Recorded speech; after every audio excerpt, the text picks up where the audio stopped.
Welcome back today. I hope everyone is doing well. I am honestly not doing well at all.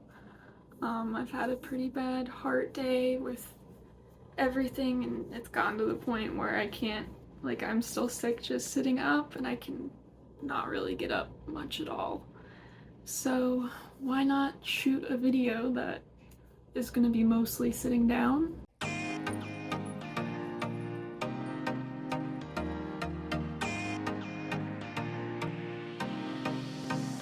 I've been using this task quite frequently, so I thought, why not teach it today?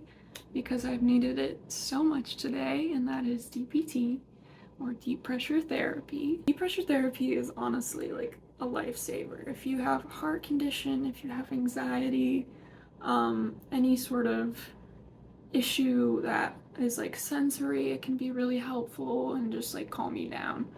And so it's very valuable. And a lot of people just see it as, oh, you're cuddling with your dog. And that's not the case. It's much more than that. It's an body processing that is happening all because of the pressure you're getting from your dog. So I wanted to first explain how DPT works. So deep pressure therapy is where your dog puts pressure on certain points. I'm mainly going to talk about just on my legs, like my thighs. I find that to be the most helpful, but I do also have her do it on my chest and lay down. So it's all dependent on what you need. But I find if you're in public, it's a lot easier to have them do lay on your legs instead of laying down on the ground. DPT is changing your fight or flight response, that part of your nervous system that is making you panic, that causes these changes in heart rates and stuff, and for me, my adrenaline, and it switches it to that calming part of your nervous system where you're relaxing your body and you're doing the processes you need to and not constantly freaking out. And so it can do things like, for me, it lowers my heart rate, it can help lower my blood pressure, and it's all about helping to regulate your body systems. So it's very helpful. So basically, we're taking our treat, we're showing our dog up, and then we just want them to walk across our body, trying to get them to lay down. Now obviously Luna's gonna do this very easily because she's trained in doing this. And it's just getting them comfortable, and as soon as you get them to do this, you say, okay, up, come on. You can get them off. And it's just repeating until you add in your term you're gonna use. So our term is lap. So what I do, and I also do a pointing when I do it, and she knows, because I like to have this as a way to communicate with her without using my voice. So she's very smart in knowing what that means. Off. And you'll want to then be training off as well after you get them used to the command. Lap. Good job.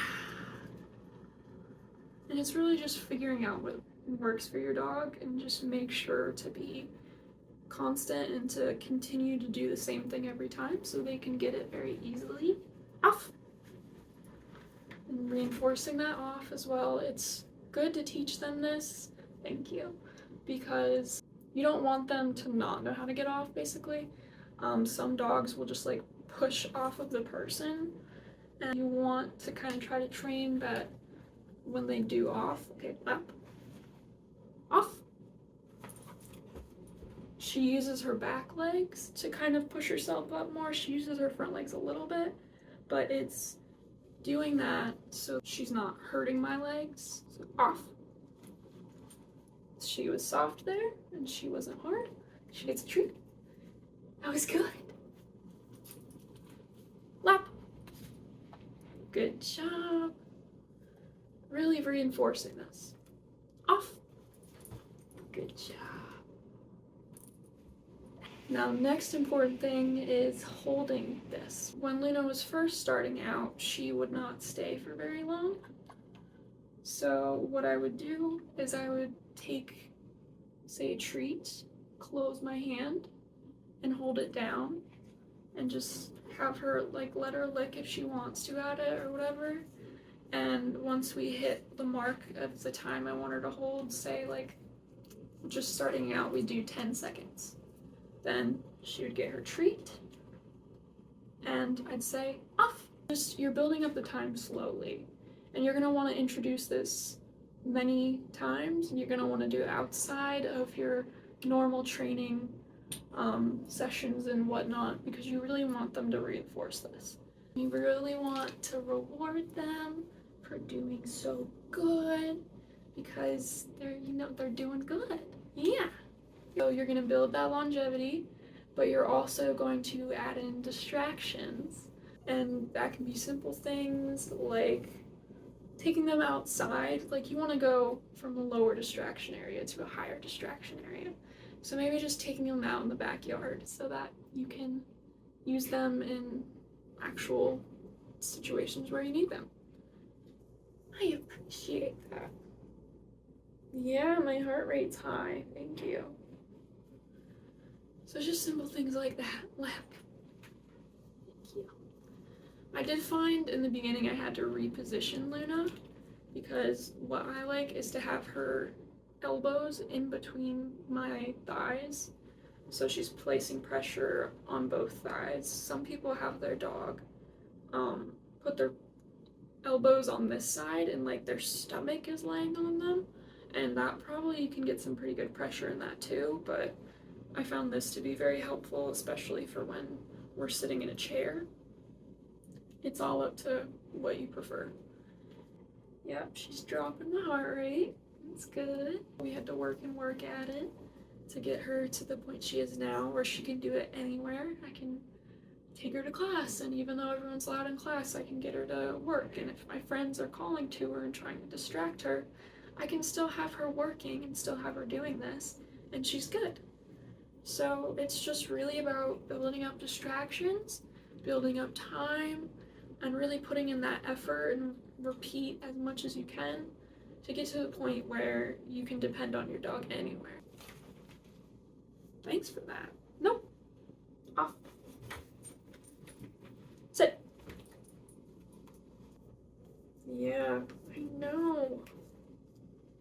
My heart's not good right now.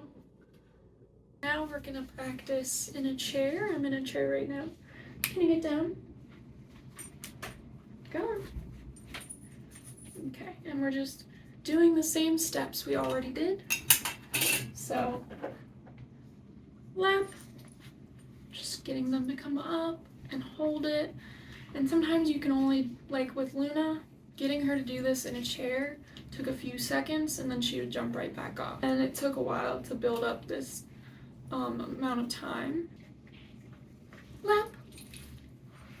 Good girl. Nice. Yeah. Giving those belly scratches and really rewarding.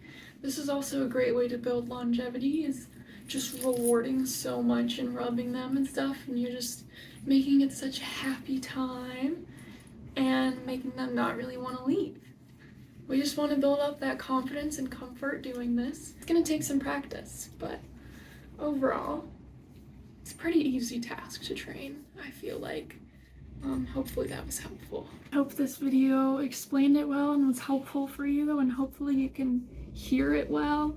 I don't know, we'll see. But yeah, I hope you have wonderful days or wonderful nights, whatever, and just have fun, be safe, be patient.